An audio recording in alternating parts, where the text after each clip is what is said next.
নমস্কার বন্ধুরা, আমি উত্তম আর আপনারা দেখছেন সৌমিত্র জন। বন্ধুরা, আজকে আমরা দেখব কিভাবে খুব সহজে আপনি আপনার হারিয়ে যাওয়া, ছিঁড়ে যাওয়া আধার কার্ড পিভিসি আকারে মাত্র কিছুদিনের মধ্যে ফিরে পাবেন। তো চলুন আর দেরি না করে দেখে নিই কীভাবে অনলাইনে আবেদন করবেন। আপনি আপনার ডেস্কটপে যে কোনো একটি ব্রাউজারে আধার বলে সার্চ করুন। তারপরে দেখুন home unique identification authority of India বলে এরকম একটি পেজ আসবে, ওপেন করুন। তারপরে মাই আধার সেকশানে গিয়ে অর্ডার আধার পিভিসি বলে এই অপশানটা ক্লিক করুন। এরপর একটু ওয়েট করুন। তারপরে এন্টার আধার নম্বর এই অপশানটিতে গিয়ে আপনার আধার নম্বরটি প্রথমে পুট করুন। পুরোটা দেওয়া হয়ে গেলে এরপরে নিচে ক্যাপচা অপশানটিতে এসে পুরোপুরি ক্যাপচাটি ফিল করুন।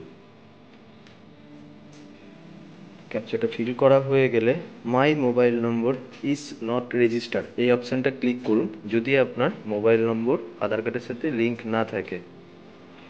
অপশানটি ক্লিক করার পরে এন্টার মোবাইল নম্বরে আপনি আপনার সম্পূর্ণ মোবাইল নম্বরটি দিন। দেওয়ার পরে সেন্ড ওটিপি বাটনে ক্লিক করুন। দেখুন এরপরে সাথে সাথে আপনার রেজিস্টার মোবাইল নম্বরে একটি ওটিপি আসবে। ওটিপিটি আসার পরে এন্টার ওটিপি এই অপশানে গিয়ে আপনার সম্পূর্ণ ওটিপিটি পুট করুন। তারপরে টার্মস অ্যান্ড কন্ডিশন বক্সে চেক ক্লিক করে ক্লোজ করুন, দেন সাবমিট করুন।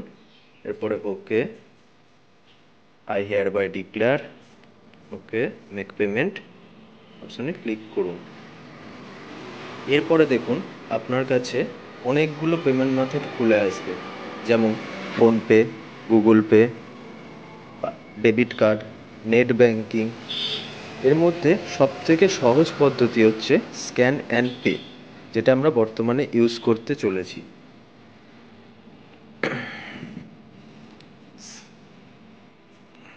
ওকে, স্ক্যান অ্যান্ড পে ইউজ করার পরে জেনারেট কিউআরে গিয়ে আপনার কিউআর কোডটি জেনারেট করে তারপরে আপনার মোবাইলের ভেতরে যে কোনো পেমেন্ট অ্যাপ্লিকেশান যেমন ফোনপে, গুগল পে দিয়ে এই কিউআর কোডটি স্ক্যান করুন। স্ক্যান করা হয়ে গেলে আপনার পেমেন্টটি সাকসেসফুল করুন। পেমেন্টটি সাকসেসফুল হয়ে যাওয়ার পরে আপনার রেজিস্টার মোবাইলে একটি এসআরএন নম্বর জেনারেট হবে, যেটি খুব সযত্নে গুছিয়ে রাখুন। এরপরে এই নম্বরটি ভবিষ্যতে কাজে লাগতে পারে। ধন্যবাদ বন্ধুরা পুরো ভিডিওটি দেখার জন্য। যদি আপনাদের এই ভিডিওটি খুব ভালো লেগে থাকে অবশ্যই ভিডিওটিকে একটি লাইক এবং চ্যানেলটিকে সাবস্ক্রাইব করে দেবেন, যাতে আমরা পরবর্তী ভিডিও বানাতে আগ্রহী হই। ধন্যবাদ।